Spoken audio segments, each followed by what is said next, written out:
참 오래전이었던 기억입니다. 간증도 많이 했었고요. 대학원을 푸른 꿈을 안고 이제 종이길을 걸어가겠구나 하고 꿈을 안고 나왔는데 아무도 저를 써주는 사람이 없었습니다. 써주는 교회가 없었어요.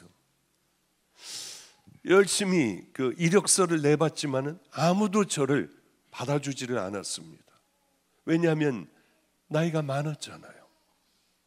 이력서에다가 제가 예전에 병원 원장서부터 뭐서부터 했던 것들을 쭉 쓰면은, 세상의 이력을 쓰면은 그래도 쓸 게 많이 있었는데, 하나님을 만나고 난 다음에 세상과 이제 결별을 하고 이 믿음의 길을 걸어가는데 그게 아무 소용이 없지 않습니까? 하나님 나라하고는.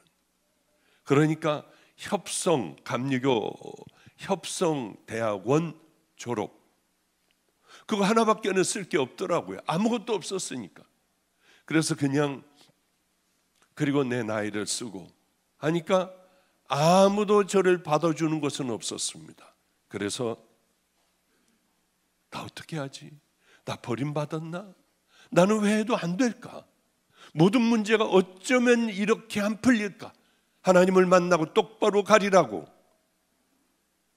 그 결단을 하고 여기까지 왔는데, 어쩌면은 나는 하나님의 일을 할 수 있는, 나머지 저희 반에 있는 모든 친구들은 다 선교도 가고 전도사로 가고 개척도 하고, 저만 갈 데가 없는 딱 저 하나만 외톨이로 남아 어쩔 수 없이 짐을 싸가지고 갈 데가 없으니까 산으로 들어갔어요. 애장터, 애들이 죽으면 묻는 바로 그곳에요.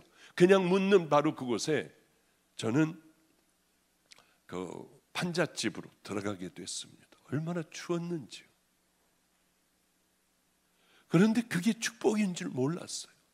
그 기간이 없었더라면 나는 어떻게 했을까? 그때 당시에는 나는 저주받은 인생 같은, 나는 이 옛날에 더러운 죄를 졌으니까 하나님은 나를 쓰지 않으실 거야 하는 생각을 했는데, 그렇게 가장 큰 축복이라고는 상상하지도 못했어요. 먹을 게 없었어요. 열심히 일하고 열심히 기도했습니다. 바깥에 밤이면은 산속으로 들어가, 무서운 산속이요. 짐승들도 있고 멧돼지도 있고 별의별 짐승들이 다 있는 충청도의 깊은 산속으로 들어가 기도를 했어요. 저는 말이 어눌했습니다. 그래서 거기서 뭐를 했느냐 하면, 너는 왜 사탕을 물고 있는 것 같이 말을 할 때 우물거려? 사람의 왜 눈을 못 봐? 하나님, 밤에 가는 거예요. 하나님, 저는 말도 어물거리잖아요. 여기서 저를 2년간 훈련을 시켜주세요. 나는 앞으로 설교를 해야 하니까 많은 사람 앞에서 하듯이 할게요. 하나님 아버지, 훈련하는 거예요. 이 많은 나무들과 같은 이 귀한 성도들을 세상에 이렇게 많이 주셨으니 하나님 앞에 감사를 드립니다 하면서 하다가 보면은 새들이 푸득거려요. 깜깜한데요. 왜 이럴까? 보면은 해가 떠올라요. 그렇게 설교를 하며 밤을 새는 거예요. 내려올 때는 개미라도 혹시 하나님이 만드신 생명이 죽을까 봐 양말도 벗고 신발을 들고 이슬을 마저 추추해서 산에서 맨발로 내려오다가 동네 주민들이 신고를 해서 경찰서에 끌려가기도 하고요. 그러는 세월들을 2년이나 보냈습니다. 거기서 제 말투가 아주 이제는 똑바로 하게 됐고, 어느 주제를 놓으면은 뭘 생각을 안 해도 하나님 앞에 늘 그렇게 했던, 사랑할 수 있게 해주세요, 용서할 수 있게, 오늘은 용서로 기도해야겠다, 오늘은 사랑으로 해야겠다, 이런 것들을 많이 했으니 실력이 이 안에 꽉 차게 되더군요. 내려와서는 밥 먹고 잠깐 잠자고 성경을 또 봐요. 그러며 너희는 어찌하여 내가 저수에서 명령한 내 제물과 예물을 밟으며 내 아들들을 나보다 더 중히 여겨 내 백성 이스라엘이 드리는 가장 좋은 것으로 내 아들들을 살찌게 하느냐, 이러면서 이제 성경을 읽는 거예요. 그것을 또 기억하고 또 생각하면서 읽다가 한 번을 신구약을 다 읽어요. 신약은 하루에 한 번, 눈 뜨면은 딱 읽기 시작하면 밤에 잠자리에 들 때 딱 끝나게 돼요. 그리고 구약도 여러 번 수도 없이 읽고요. 그러다가 저희는 하나님 앞에 가장 큰 상급을, 선물을 하나를 받게 됐습니다. 처음엔 성경에 있는 좋은 것들을 다 적었어요. 노트 한 10권 정도 되더군요. 성경을 줄여놓은 게. 그 다음에 5권, 그 다음에 3권, 그 다음에 1권 줄여나가기 시작을 했어요. 노트 반권, 노트 한 장, 한 장으로 성경이 줄여지는 거예요. 얼마나 행복했는지요. 그러다 한 구절로 딱 이게 다다. 얼마나 울고 좋았고 좋아해서 막 춤도 추고 그랬는지 모릅니다. 그 구절은 어떻게 하면 내가 구원을 얻겠습니까? 내 하나님을 마음을 다하고 목숨을 다하고 힘을 다하고 뜻을 다하여 내 하나님 여호와를 사랑하라. 두 번째는 내 이웃을 내 몸과 같이 사랑하라. 이것이 온 율법이고 강령이니라. 이걸 읽었을 때요, 가슴이 얼마나 뛰는지요. 하나님 생명을 다해 사랑하는 거야. 내 이웃을 사랑하는 거야. 이웃 사랑하는 건 알겠는데 하나님 사랑하는 게 뭘까? 맞다. 네, 하나님의 명령을 순종하고 살아내는 거야. 이게 와서 확 들어왔어요. 얼마나 큰 선물을 얻었는지 몰라요. 그래요. 그 다음에 읽다가 무릎을 치고 가슴 떨려 읽고 또 읽고 읽고 또 읽고 지금까지 20한 5년 4년째 큐티하는 게 있어요. 마태복음 5, 6, 7장 산상설교요. 이것만 내 몸에, 내 영혼 속에, 내 뼈골 속에, 내 심령 속에 깊이 박아만 놓으면 딴 생각해도 천국 갈 수 있겠다. 매일매일 이거를 읽는 거예요. 큐티예요. 한 절 가지고 어떨 때는 1년 6개월을 큐티를 해요. 심령이 가난한 자는 복이 있나니 천국이 저희 것이며. 그럼 내 안에는 뭐가 있을까?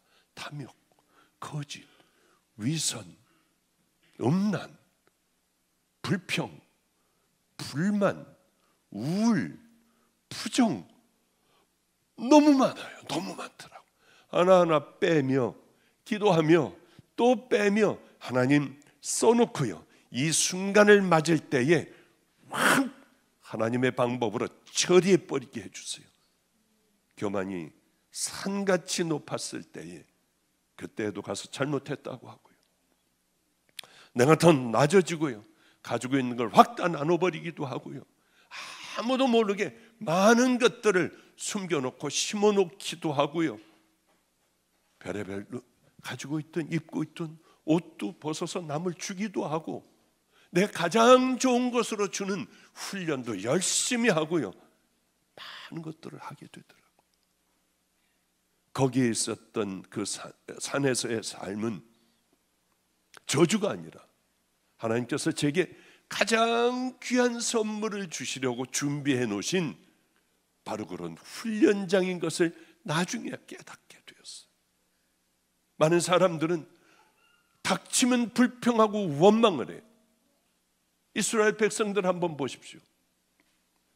하나님께서 가장 좋은 가나안 땅을 선물로 주시고 홍해를 가르고요, 이게 말이나 되는 사건입니까? 눈으로 다 봤어요. 낮에는 구름 기둥이 떠요. 밤에는 따뜻한 불 기둥이 떠요. 메추라기와 만나가 떨어져요. 목마를 때는 반석을 치니 깨뜨리고 엄청난 불들이 나와 마음껏 마셨어요. 하나님의 이런 놀라운 기적 같은 일들을 다 봤습니다. 2년 만에 가나안 땅 입구까지 갔어요. 정탐병을 12지파를 보내죠. 돌아왔습니다. 여긴 큰일 날 땅, 못 쓸 땅이라는 거예요. 물론 젖과 꿀이 흐르지만은 여기는 안악자손이 있고, 우리들이 만약에 전쟁을 벌이려면 우리는 메뚜기보다도 못하고, 정말 우리는 들어가면 다 몰살당합니다. 이들은 원망하고 불평하고 돌을 던져 모세를 죽여버리려고 했어요.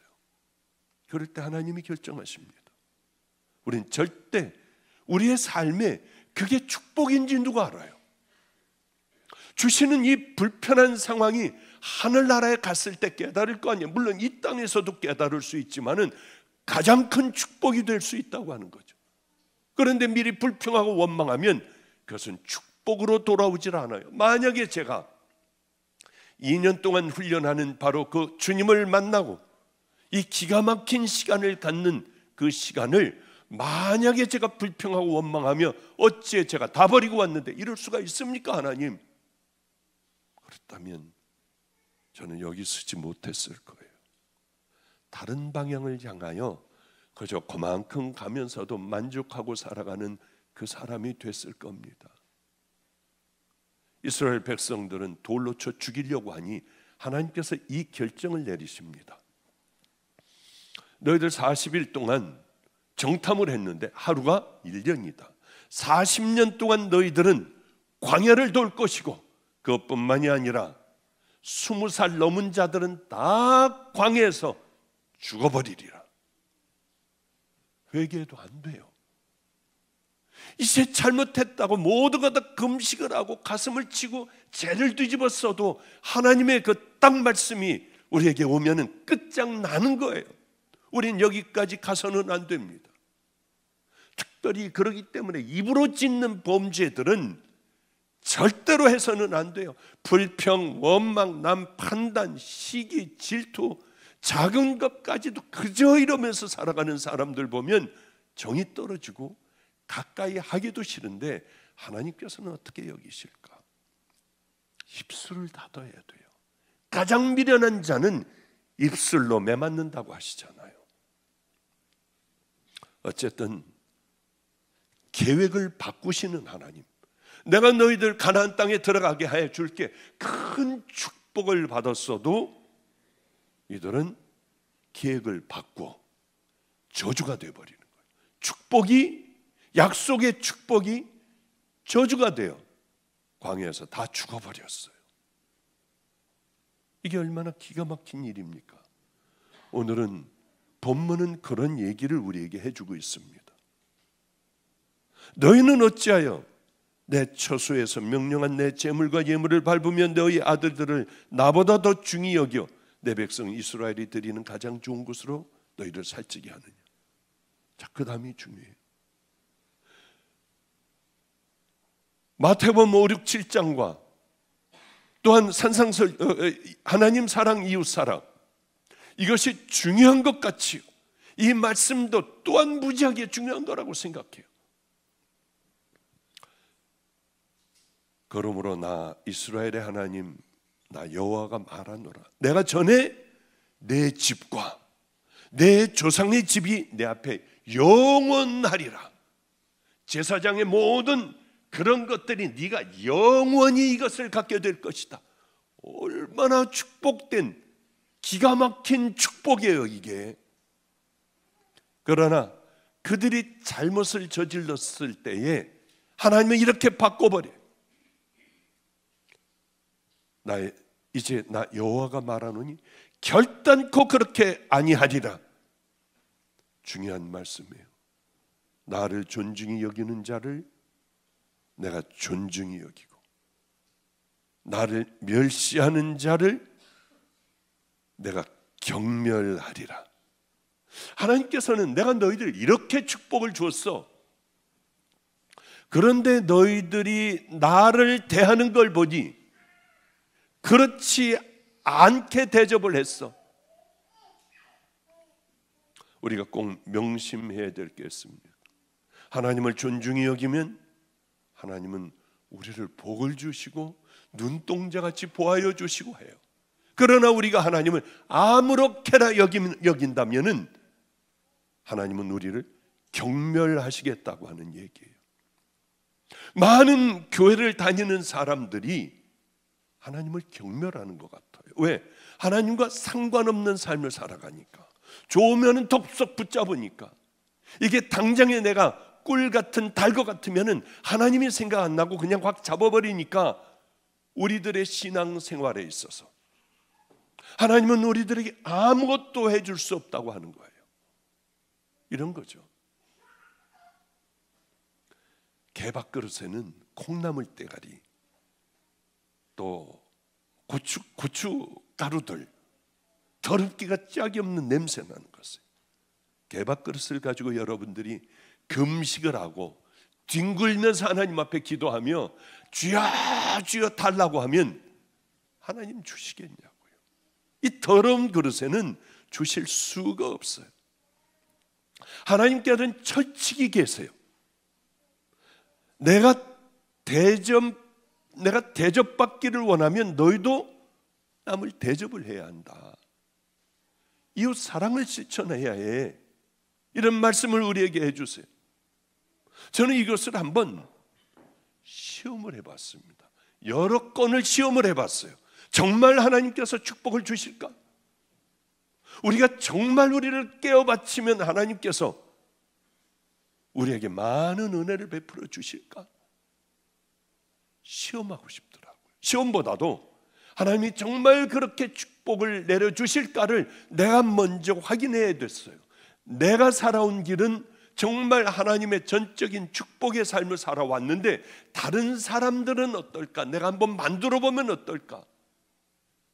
2번이나 교회를 개척을 했는데 그저 10명, 16명이 최고였어요. 해도 안 되는 목사예요. 갈 데가 없어서 우리 집 밑에, 그러니까 제가 2층에 살고 이 친구는 1층을 전체를 다 쓰게 했어요. 이걸 한번 내가 훈련을 시켜봐야겠다. 기도는 어떻게 해야 되고, 어떤 마음의 중심을 갖고, 어떻게 하나님 앞에 순종하며 확 나를 죽여버리고 확 하나님의 말씀대로 믿음의 길을 그렇게 한번 확 가게 만들어 버렸어요. 몇 년 동안? 9년 동안 훈련을 시켰어요. 9년. 바로 아래층에 있으니 매일 저녁 올라올 거 아니에요. 매일 저녁. 저한테 얼마나 모욕을 당하고 능멸을 당했겠어요. 테스트한다고 얘기는 아무에게도 안 했습니다. 삶으로 살아가게 하고, 밤이면 우리 집 제일 가까운 데가 공동 묘지들이 너무 많아요.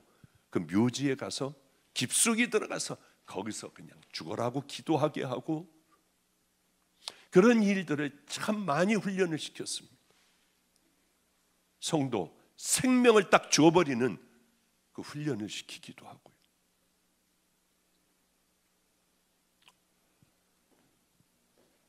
그 우리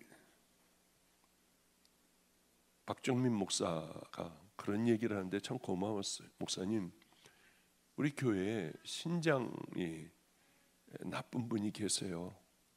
근데 기도하다가 문득 저분에게 신장을 줘야겠다 생각을 하고 병원에 계신 그분을 찾아가 내가 신장을 줄 테니 아무나 검사해 주지 않는데 그거 다 허락을 받아야 된대요.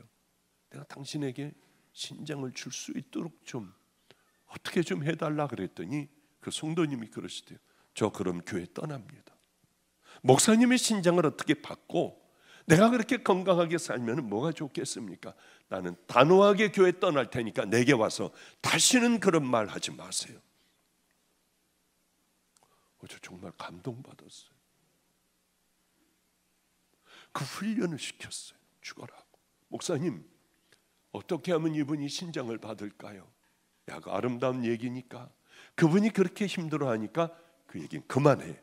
이제 없었던 걸로 해라. 그분을 위하여 생명을 다해 기도를 해줘라. 그렇게 저하고 얘기를 끝마친 적이 있어요. 그 훈련들을 열심히 시켰습니다. 여러모로 첫째, 마음 중심으로 하나님 사랑하는 것. 두 번째, 그 사랑하는 마음으로 모든 것들을 다 그렇게 살아갈 수 있도록 훈련을 시켰습니다. 정말 살아가도록요. 그런데 놀라운 일이 벌어졌어요. 어느 날 비가 억수같이 대한민국에 뭐 폭포수같이 쏟아지고 뭐가 무너지고 뭐 난리가 났어요. 새벽 1시에 전화를 걸었습니다. 뭐 하고 있어? 묘지에서 기도하고 있어요, 목사님. 너무 아름다워요, 번개치는 것이. 물들이 쏟아져 내려와요. 그래, 잘했어. 당신 9년 동안 몇 번 빠진 것 같아, 산기도. 글쎄 한 5번 미만 빠졌을 거예요. 아, 훈련이 잘 되어 가는구나. 그리고 어느 찬스가 와서 교회를 하나를 맡게 했습니다. 이쯤이면 됐겠지. 이제는 편안하게 너 목회할 수 있을 거야. 혼자 가도 많은 사람들에게 존경을 받고 성자라는 이름을 낼 것 같다 하는 생각을 저 그냥 혼자 했어요. 참 기가 막히게 지금은 1000명은 안 되지만 그 밑에까지 교인들이 모이더라고요. 여기 교회 못지않게 그 교회도 자기네 목사가 세상의 최고인 줄 알고 살아가더라고요. 맞아. 훈련을 하면 이렇게 돼.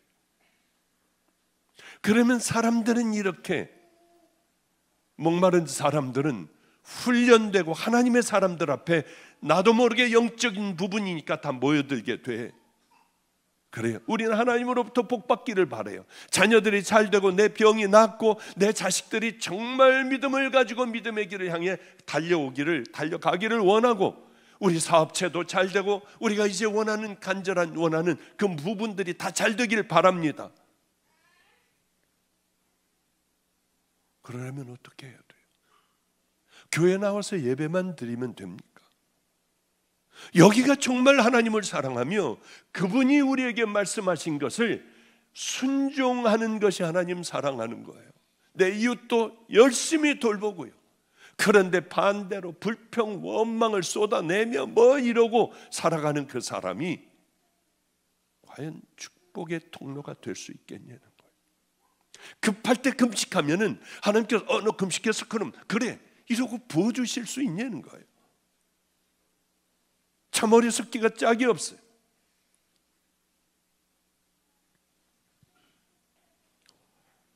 애들 키울 때도 주일날 내가 그렇게 믿음이 있다고 하지만 주일날 학원 안 가면은 불안해.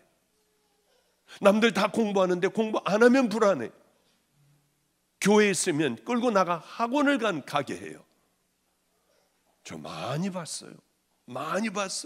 그렇게 믿음이 좋다고 하는 가정, 광신자가 되기를 원하지 않아요. 적당히 예수 믿기를 원해요. 얼마나 충격인지 몰라요. 왜 그럴까? 하나님으로부터 모든 복이 쏟아지게 만드는 그 부모들이 굉장히 지혜로운 자녀들 아니에요? 부모들이 아니에요. 내가 받는 모든 블레싱을 자녀들에게 넘어가게 하는 그 귀한 결단의 삶을 사는 그 사람들이 거의 없더라고 하는 거죠. 고넬료가 어떻게 하면 하나님을 만날 수 있을까? 간절히 기도했습니다. 기도해봐요. 기도하면 된대요. 그래서 유대인과 같이 시간을 정해놓고 기도했어요. 그는 이스라엘에 온 로마의 백부장이에요. 이방인이에요. 그리고 또 뭐를 하면 하나님이 기뻐하실까요? 구제를 해봐요. 열심히 있는 것 다 팔아 구제를 했어요. 어느 날 천사가 백부장에게 와서 이런 얘기를 합니다. 내 기도와 구제가 하늘나라에 상달되었고 하나님께서 그것을 기억하신 바 되었다고요. 당대 최고의 베드로를 보내요. 모든 축복을 다 허락하여 주십니다. 왜 그럴까요? 이방인이 주님을 만나 바로 가고 싶은 그 마음이 불같았기 때문에, 간절한 마음이 없었다면 그가 그렇게 했을까요?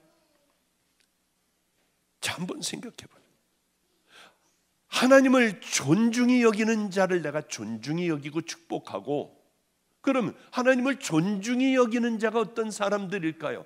지금 문제가 어디에서 일어났느냐면 예배에서 문제가 일어난 거예요. 예배에서. 여러분 한번 잘 듣고 나를 한번 비교를 해보세요.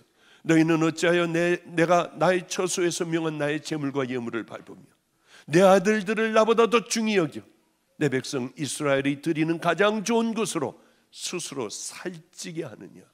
하나님 앞에요, 예배 드릴 땐 두렵고 떨리는 마음으로 와야 해요.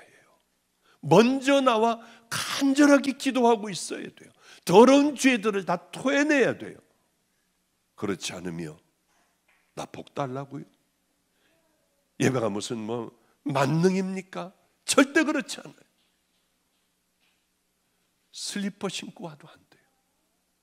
함부로 예배의 자세도 똑바로 하나님 앞에 올려드려야 돼요. 제가 한번 청년들 예배 드리는 것을 마가의 다락방 교회에서 청년 예배 드리는 걸 봤더니 별의별 애들이 다 있어요. 여기 다 파져가지고 겨드랑이까지 보이기도 하고 짧은 치마인데 어떻게 저런 걸 입고 교회에 오지? 슬리퍼 신고 오고요. 또 짧은 치마를 이렇게 짧은 걸 입고 왔어요. 아니 누굴 잡으려고 하는지 모르겠어요, 애들. 그래서 저것들 못 들어오게 해라, 지켜라. 그래서 하나님 앞에 정말 귀한 이 예배를 드리려고 오는 애들만 받지 나머지는 다 돌려보내라. 목사님, 그럼 우리 망합니다. 요즘 젊은 애들 목사님의 그 생각으로 하면은 안 돼요. 그럼 아무렇게나 와도 축복 받겠니? 이 아이들을 위해서야. 제가 이태리 밀라노 성당을 가봤어요.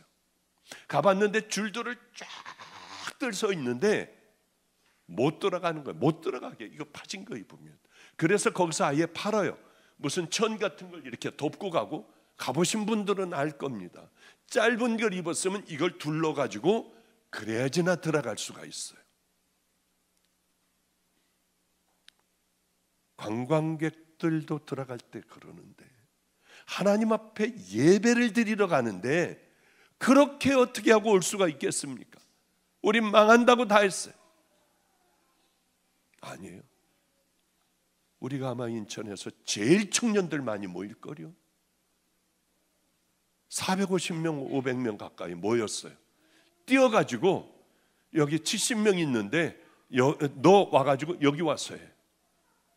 걔가 그런 식으로 청년들을 모으니까 여기 70명 있는데 지금 한 380명 예배드려요. 1년도 안 돼서 몇 개월 만에.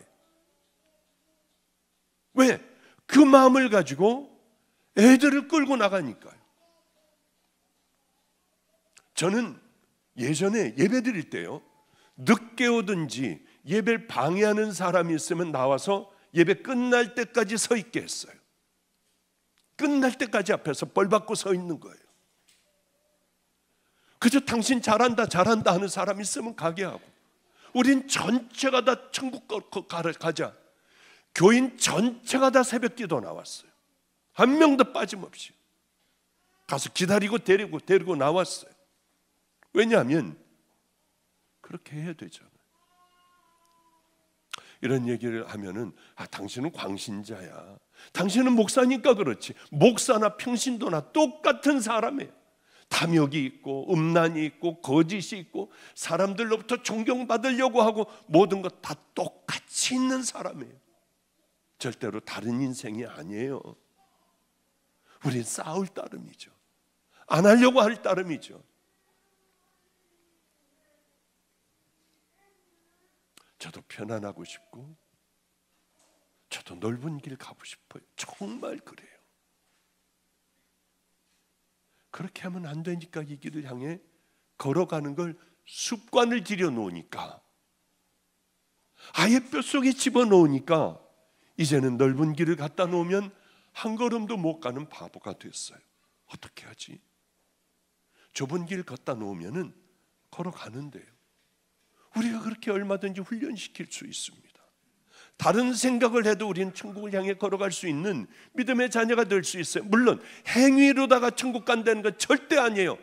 예수 그리스도의 보혈로 우리가 구원받은 우리가 그걸 전제해 놓고 얘기를 하는 거예요. 그것마저도 안 된 사람들이 얼마나 많은지요. 그럼 얼른 엎드려 오늘이라도 지금이라도 아까 박전명 목사가 기도했듯이 하나님 30초만이라도 우리 하나님 앞에 내가 죄인인 걸 깨닫고 하나님 앞에 엎드리고 결단하면 바로 우리를 깨끗하게 씻어주시는 우리는 그 아버지를 가지고 있다고 하는데 마저 저거야. 이제 여러분들이 살아왔던 삶들을 결단하면 우리는 다 천국 백성이 되는 것 아니겠습니까? 오늘 보면은 그 축복을 하나님의 은혜를 값싸게 여긴 홈리와 비느하스 엘리 제사장 이 세 명이요 죄악을 고발하고 있어요. 어떤 죄악입니까? 우리는 이렇게 예배드려요. 많은 걸 알고 있어요. 모르면 괜찮은데 그러나 알고 있기 교회를 다니지만 하나님의 진노와 심판에 이르는 사람들이 왜 없겠습니까? 악한 죄인이 앉아 있으면서도 얼마든지 있을 수 있다고 하는 거예요. 구약시대 제사장은 대를 이어 하나님의 축복을 받은 사람입니다. 12지파 중에 특별히 레위지파 중에서도 아론의 바로 피를 받은 이 사람들, 그 중에서도 장남, 이 사람들 하나님 섬기는 일에 전 생애를 다하는 그 기가 막힌 축복을 받았습니다. 그땐 정치 종교 분리되어 있지 않고 이 사람들이 다 나라도 다스리고 하나님 앞에 제사 드리는 일에 제사장들이 모든 걸 다 했어요. 이런 축복이 어디 있겠습니까? 그러나 성경은 엘리의 두 아들은 불량자더라. 바보 같아요. 어떻게 이럴 수 있어요? 우리도 똑같아요. 뭐 많은 걸 알고 있지만은 그 알고 있는 게 과연 축복일까? 살지 않는다면 저주가 될 수 있잖아요. 너 왜 알면서도 안 했어? 몰랐으면 뭐 어쩔 수 없지만은요. 제가 교도소를 참 많이 다녔습니다. 교도 사역 진짜 많이 했어요. 근데 가면 얼굴에 해같이 빛나는 사람이 있어요. 형제님 할렐루야 빵하고 우유하고 주는 거예요. 빵하고 우유하고 하나씩 줘요. 이제 제가 가서 설교하고 할 때 얼굴에 해같이 빛나. 저 사람은 성경을 다 외우고 있대요. 잘잘 하는데 너무 지겨워가지고 사람들이 다 듣지를 못한대요. 다 외우고 있대요. 자기는 나가서 주의 일을 할 거래요. 얼굴이 환해요. 정말 여기 앉혀놔도 여러분 얼굴하고는 달라. 환해요. 어쩌면 그렇게 선하게 생겼는지. 그러나 나갔습니다. 전과자에게 누구도 어느 교회에서도 어느 교회를 찾아가도 가르치질 못했어요. 나가라고 했어요. 피했어요. 갈 데가 없어 나중에는 자기가 하던 막노동하며 어느 날 또 어느 교도소에 갔더니 거기 또 들어와 있더라고요. 좌절 절망의 눈, 아주 범죄인의 얼굴을 하고 거기 들어가 좌절 절망적인 그냥 수용 생활을 하는 걸 봤어요.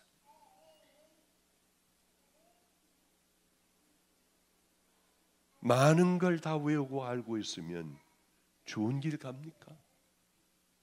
축복의 길 갑니까? 몇십 년 여러분들이 예수를 믿고 귀한 은혜의 길을 갔다고 하면 집사, 권사, 장로, 목사라고 하면 우리 하나님의 말씀대로 순종할 수 있을까요? 그렇지 않아요. 왜 이 사람들은 저주를 받았을까? 하나님을 두려워하지 않았어요. 하나님의 말씀대로 살지 않았어요. 겉으로 보면 다 성공한 것 같아요. 하나님을 영화롭게 해드리고 하나님을 경외해야 될 사람들이 가장 악하게 살아간 거예요. 다 알고 있으면서 하나님과 가장 가까이 있다고 모두 생각했지만 하나님과 가장 멀리 있었던 그런 자들이었어요. 우리는 우리를 한번 생각해 봐야 합니다. 어떻게 하나님을 섬겨야 할지, 어떻게 제사를 드려야 할지, 어떤 삶을 살아가야 할지 너무나도 훤하게 잘 알고 있었어요. 대를 이어 내려오는 직분이었습니다. 제사 드리는 건 너무나도 잘했어요. 아주 익숙해져 있었습니다. 그렇죠? 그러나 전혀 하나님을 모르는 사람들처럼 삶은 살아가고 있다는 거죠. 나는 어떨까? 이 많은 것들을 알고 원수를 사랑하고 하지만은 나 진짜 가서 사랑하고 풀고 낮아지고 겸손하게 살아가며 입 좀 다물고 하나님의 자녀답게 나는 살아가나. 익숙한 것이 신앙이 아니에요. 어려서부터 엘리 제사장은 할아버지 아버지서부터 다 봐왔어요. 몸에 배어 있었습니다. 이제 갖다 놓으면은 딴 생각을 해도 어떻게 제사 지내고 뭐하고 뭘 잡고 다 할 수 있었습니다. 제사장이니까 당연히 하나님 잘 알겠지. 저렇게 제사 잘 드리니까 하나님을 향한 믿음이 엄청나게 크겠지. 그래, 가장 잘 섬기겠지. 하나님을 향한 저 믿음은 얼마나 클까? 하나도 없었어요. 하나도. 다 가짜였어요. 전혀 하나님을 알지 못했습니다. 형식은 다 있어요. 그러나 내용 없는 거짓만이 있었다고 하는 거죠. 이게 얼마든지 이게 가능한 일이라고 하는 거예요. 그래요. 이제 시작하려고 들어가려고 하는데 벌써 끝나네. 어쩔 수 없죠 뭐. 우린 신앙생활 오래 하다가 보면은 이런 악습에 딱딱하게 굳어져 실제 삶에서는 전혀 다른 이런 삶을 살아간다고 하는 거죠. 경외함, 두려워하는 것, 하나님을 향한 간절함, 감사 이런 거 다 없어진 거예요. 그냥 앉아서 예배만 보고 돌아가는 겁니다. 이게 세상에 점점 물들게 됐고 기도회도 하고 봉사도 하고 전도도 하고 뭣도 하고 찬양 인도도 하고 다 하지만은 이게 안 되는 거예요. 가장 중요한 게 뭔 줄 압니까? 내 믿음을 다시 한번 돌아보는 겁니다. 사도 바울 보세요. 내가 내 몸을 쳐 복종케 함은 내가 남에게 전파된 후에 오히려 내가 버려질까 나는 두려워합니다.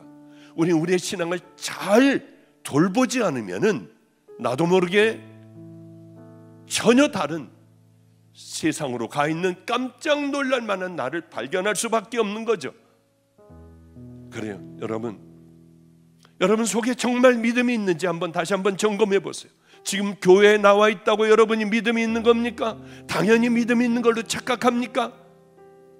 그 안에는 하나님이 없는 사람들, 그저 당장의 세상의 방법대로 모든 걸 다 굴러가고 그걸 판단하고 그렇게 살아가는 사람들, 그러면서 나는 믿음이 있다고 하는 사람들이 왜 여기에 앉아있지 않겠어요? 그래요. 착각하지 마세요. 믿음이 없는 거예요. 없는 거. 하나님과 전혀 관계없는 이 자리에 관계없는 사람들이 앉아있을 수도 있어요. 익숙하다고 다 여러분 믿음이 있는 줄 아세요? 익숙한 속에 여러분의 악한 불신앙들이 도사리고 있는 것 좀 한번 바라보세요. 깨어나야 돼요. 진정한 신앙은 설교 들어서 여러분들이 신앙이 생기는 게 아니에요.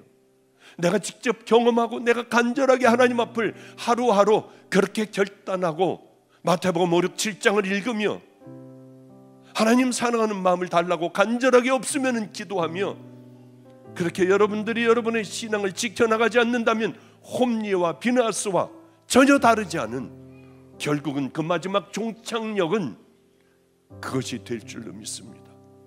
이제 말씀을 마칠게요. 진정한 신앙은 남으로부터 들어서 생기는 거 아니에요. 나도 저분처럼 신앙생활 해야지 도전받을 수는 있지만은 흉내내는 것이 여러분들의 믿음이 아니라고 하는 거예요. 제사장 흉내를 낸다고 하여 다 제사장입니까? 속사람이 제사장이어야죠. 믿음은 실제예요. 이걸 가지고 우리는 천국을 가냐 지옥을 가냐, 그분 앞에서 우리들이 예수 그리스도의 십자가의 보혈로 깨끗게 된 그리스도의 신부가 된 후에 우리가 걸어가는 그 길을 향해 걸어가는 마지막에 예수님께서 우리에게 판단을 내려주시는 거예요. 그러게 이건 우리에게 전부예요. 다른 사람의 신앙을 가지고 내가 구원받을 수 없어요. 십자가 교회 여러분들이 다니고 있으니까 구원받지 못해요. 흉내내는 것으로는 심판을 받을 수밖에 없어요. 면할 수 없습니다. 성도님들, 인생은 별거 없다는 거 알죠? 훌쩍 벌써 제가 하나님을 만난 지 30몇 년이 지났어요. 대학 다닐 때 힘들게 공부하던 게 바로 엊그제예요. 인생은 이것이에요. 이렇게 흘러가요. 붙잡을 수가 없어요. 곧 우리도 힘이 빠져 주님 앞에 서는 그날이 반드시 올 겁니다. 그때 여러분 어떻게 할래요? 준비된 사람들은 기쁨으로 주님을 맞을 수 있지만 그렇지 않은 사람들은 두렵고 떨리고 성도들 봤을 때 안 간다고 악을 쓰고 시커먼 게 날 잡으러 왔다고 악을 쓰며 눈을 뜨고 소천하는 사람도 봤어요. 그게 아니라 주님 나라가 기다려지고 하나님 사랑하고 믿음의 길을 늘 말없이 걸어가는 살아계신 주님 앞에 여러분의 축복이 자녀들에게 흘러넘치는 귀한 은혜의 자녀들 되시기를 주님의 이름으로 축복합니다.